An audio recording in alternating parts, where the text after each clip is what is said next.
2월 16일 목요일 새벽 예배를 시작합니다. 사도신경을 고백하겠습니다. 전능하사 천지를 만드신 하나님 아버지를 내가 믿사오며 그 외아들 우리 주 예수 그리스도를 믿사오니 이는 성령으로 잉태하사 동정녀 마리에게 나시고 본디오 빌라도에게 고난을 받으사 십자가에 못 박혀 죽으시고 장사한 지 사흘 만에 죽은 자 가운데서 다시 살아나시며 하늘에 오르사 전능하신 하나님 우편에 앉아 계시다가 저리로서 산자와 죽은 자를 심판하러 오시리라. 성령을 믿사오며 거룩한 공예와 성도가 서로 교통하는 것과 죄를 사하여 주시는 것과 몸이 다시 사는 것과 영원히 사는 것을 믿사옵나이다. 아멘. 성경 말씀 룻기 1장 19절에서 22절입니다. 19절부터 22절 제가 읽겠습니다. 이에 그 두 사람이 베들레헴까지 갔더라. 베들레헴에 이를 때에 온 성읍이 그들로 말미암아 떠들며 이르기를 이가 나오미냐 하는지라. 나오미가 그들에게 이르되 나를 나오미라 부르지 말고 나를 마라라 부르라. 이는 전능자가 나를 심히 괴롭게 하셨음이니라. 내가 풍족하게 나갔더니 여호와께서 내게 비어 돌아오게 하셨느니라. 여호와께서 나를 징벌하셨고 전능자가 나를 괴롭게 하셨거늘 너희가 어찌 나를 나오미라 부르느냐 하니라. 나오미가 모압 지방에서 그의 며느리 모압 여인 룻과 함께 돌아왔는데 그들이 보리 추수 시작할 때에 베들레헴에 이르렀더라. 아멘. 룻기서 네 번째, 오늘은 하나님의 섭리를 바라보자. 하나님의 섭리를 바라보자. 오늘은 하나님의 섭리, 이 뜻을 우리가 한번 깊이 살펴보도록 하겠습니다. 하도 룻이 어머니와는 절대로 떨어질 수 없습니다. 죽기 전에는 안 됩니다. 어머니 하나님은 나의 하나님입니다. 고향 가서 어머니와 함께 하나님 잘 믿고 내가 같이 살겠습니다. 뭐 이런 얘기죠. 그러니까는 뭐 한두 번 그랬겠습니까? 계속해서 막 울면서 왜 어머니 날 자꾸 보내려고 합니까? 나 안 떠난다니까요. 절대로 어머니와 헤어질 수 없습니다. 어머니는 이제 내 친엄마나 다름이 없습니다. 나를 딸로 여기신다 그랬지 않습니까? 난 어머니 없으면 못 살아요. 이런 며느리, 여러분 정말 훌륭한 며느리 아닙니까? 이런 며느리와 이런 시어머니면은 정말 행복하게 살 수 있을 것 같아요. 저도 며느리가 이제 있는데 이런 관계를 좀 가지려면은 사랑을 듬뿍 주어야 될 것 같아요. 더 사랑을 많이. 정말 형식적인 내가 어른이니까 니들이 대접해야지. 요즘 젊은 애들 예의도 없고 생각도 없어. 어른 모실지도 모르. 이런 얘기 하면은 벌써 이제 금이 가기 시작하는 거예요. 어른은 하고 싶은 얘기도 하면 안 되죠. 무한한 사랑을 베푸는 거예요. 언제까지나 계속해서. 그러면 결국은 그 사랑이 결실이 되어 돌아온다니까요. 우리는 하고 싶은 얘기 계속 하잖아요. 중간에도 너희들 내가 섭섭한 게 있는데 너희들 왜 그때 그랬느냐, 왜 그때 나한테 이렇게밖에 못했느냐. 우리 그런 얘기 많이 해요. 뭐 이런 가족뿐만 아니라 다른 사람들에게도. 그러니까 중간에 우리가 형식적인 관계밖에 안 되고 또 그 관계가 그마저도 깨지게 되고 뭐 그렇게 살아가죠. 사랑은 그런 게 아니에요.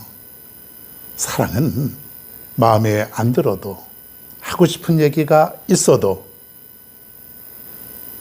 내가 베풀어 주는 것, 그것까지도 내가 받아들일 수 있는 것, 흡수할 수 있는 것, 그것이 여러분 사랑이라는 거예요. 여러분 이 사랑은 반드시 결실이 되어 돌아옵니다. 그러니까 무한한 사랑을 계속해서 주십시오, 여러분이. 보여주시라고요. 누구에게나. 이 나오미와 룻의 관계도 그런 사랑을 갖게 되니까 이제 앞으로 이제 놀라운 일이 이제 펼쳐지게 됩니다. 이제 조금 있다가 이제 말씀드리겠습니다. 드디어 이제 고향으로 돌아옵니다. 나오미도 갈 데가 어디 있겠습니까? 그래도 옛날에 살던 데가 좋았겠죠. 베들레헴이라 그랬죠. 이제 룻과 며느리 둘과 함께 옵니다. 처음에는 잘 살아보겠다고 고향을 떠났어요. 사람들하고 아마 헤어질 때 이렇게 내가 아마 잘 살겠다고 또 아마 여러 가지 부푼 꿈도 있을 것이고 뭐 그렇게 해서 요란하게 떠났을 것이 분명한데 지금 돌아오는 모습은 어떤 모습이에요? 아주 초라한 모습이에요. 쉽게 말하면 우리 한국 사람들이 있는 재산 다 팔아가지고 미국 가서 사업해서 큰 성공해서 공부도 잘하고 그렇게 해서 돌아오리라 그랬는데 올 때 보니까 쫄딱 망해가지고 돌아왔으니 사람들이 얼마나 수근수근 거렸겠습니까? 지금 나오미가 얼굴을 들 수 있겠냐 이거예요. 그렇죠? 그런 장면이에요. 그 사람들이 이게 누구야? 10년 만에 만났으니까 나오미 아니야? 그런 얘기예요 지금. 이가 나오미야? 나오미가 말을 합니다. 나를 나오미라 부르지 말라. 나오미라 부르지 말라. 나를 마라라고 불러라. 그런 얘기에 오늘 나옵니다. 나오미라고 하는 뜻은 즐거움이고 마라라고 하는 뜻은 괴로움이란 얘기예요. 그러니까 정반대되는 말이에요. 이 나오미가 아니냐? 이 즐거움이란 뜻. 그러니까 나오미가 나는 지금 즐거운 사람이 아니야. 하나님께서 나를 이렇게 괴롭게 하셨어. 하나님이 나를 이렇게 해서 돌아오게 하셨어. 그러니 이제부터 나를 나오미라 부르지 말고 마라라고 불러라. 마라. 난 괴로운 지금 상황이다. 즉 그런 얘기를 하는 거예요.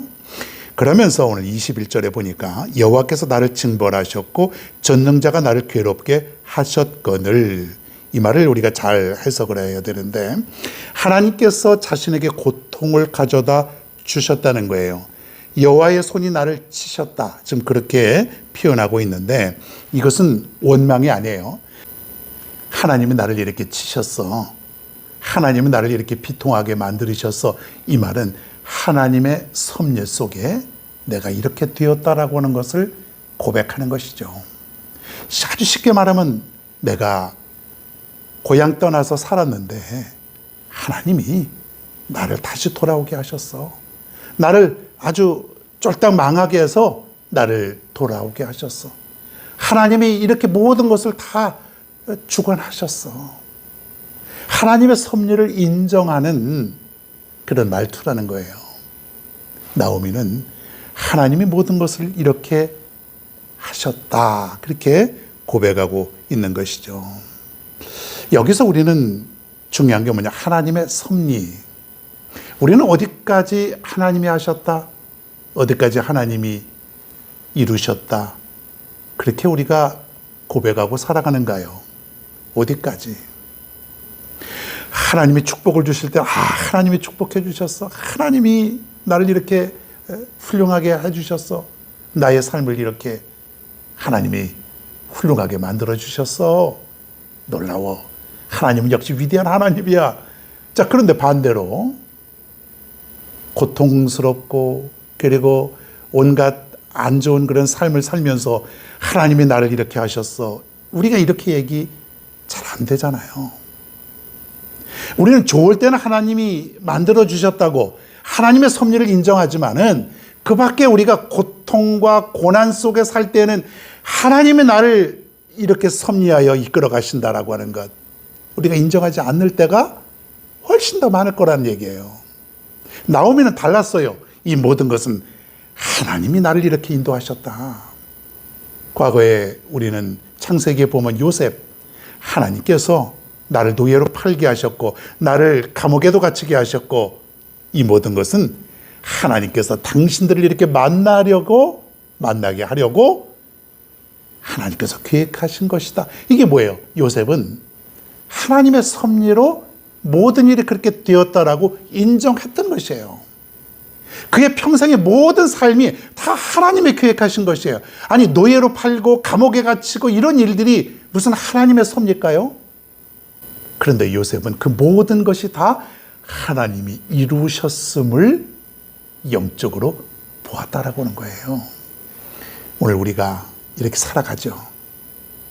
저와 여러분이 만난 것도 하나님이 저를 이곳에 보내주셨고 그렇게 해서 만나게 해주셨다라고 여러분이 그 섭리를 믿으십니까? 저는 그렇게 믿습니다. 저는요, 금왕이라는 곳에는 한 번도 와본 적이 없는 곳이에요. 한 번도 금왕에는 와본 적도 없고 처음인데 하나님이 인도하셔서 좋은 교회의 성도들과 함께 이 깊은 삶을 살아갈 수 있도록 하나님이 이렇게 섭리하셨다. 이것을 믿고 살아가는 것이죠. 그렇지 않고서는 어떻게 만납니까? 어떻게 제가 여기 와 있습니까? 그냥 우연입니까? 항상 모든 것은 우연이고 그냥 숙명이고 운명적이고 그래요? 우리 믿는 사람들은 운명, 숙명, 우연 그렇게 우리가 얘기하지 않습니다. 오늘 아침에 누구를 만나는 것도, 오늘 아침에 내가 차가 밀려서 조금 회사에 늦게 가는 것도, 이 모든 것은 그냥 우연히 운명이고 그런 것이 아니라 하나님의 섭리 속에 좋든 나쁘든 그것이 어떤 것이든지 간에 모든 것은 하나님의 섭리에, 누구를 만나는 것도, 무엇을 먹는 것도, 오늘 좋은 일도 좀 그렇지 않은 일도, 오늘 좀 돈을 많이 벌고 또 돈을 좀 덜 벌고, 이게 다 하나님의 섭리예요. 하나님의 뜻이 있어서 하나님의 계획 속에 나를 지금 이끌어 가신다라고 하는 것, 나의 삶을 이렇게 인도하러 가시는 것, 이게 바로 섭리의 신앙이라고 하는 거죠. 여러분 믿을 수 있기를 바랍니다. 하나님의 섭리 속에 살아가는 사람은 결코 두려움도 없고 근심도 없고 걱정도 없고 아무 염려가 없습니다. 하나님이 하시는데 왜 그렇습니까? 우리가 하나님을 믿는 것은 하나님은 좋은 하나님, 나를 잘되게 하시는 하나님이고 나를 언젠가는 승리의 길로 인도하시는 그 하나님을 내가 믿는 거예요. 철저하게 믿는 거예요. 의심하지 않고 내가 믿는 거예요. 내가 믿는 그 하나님인데 모든 것이 다 하나님의 뜻대로 이루어져 간다는 것 변할 수 없죠. 이 섭리의 신앙을 우리도 가질 수 있기를 바랍니다. 내 인생의 모든 생사화복은 하나님이 주관하신다. 하나님 안에 있다. 하나님 손에 내가 다 있다. 그러니 우리는 하나님을 떠날 수가 없죠. 여러분, 오늘 이 아침에 이 섭리의 신앙을 배울 수 있기를 바랍니다. 하나님의 섭리를 바라보는 그러한 삶, 이 삶은 결코 흔들리지 않고 살아가게 됩니다. 오늘도 이렇게 하루를 출발합니다. 오늘 여러분이 살아가는 이 모든 세상, 또 여러분이 겪게 되는 모든 일들은 다 하나님의 섭리라고 하는 것 여러분 기억하시고 오늘도 행복한 삶을 살다가 또 집으로 돌아올 수 있는 여러분 모두가 되기를 바랍니다.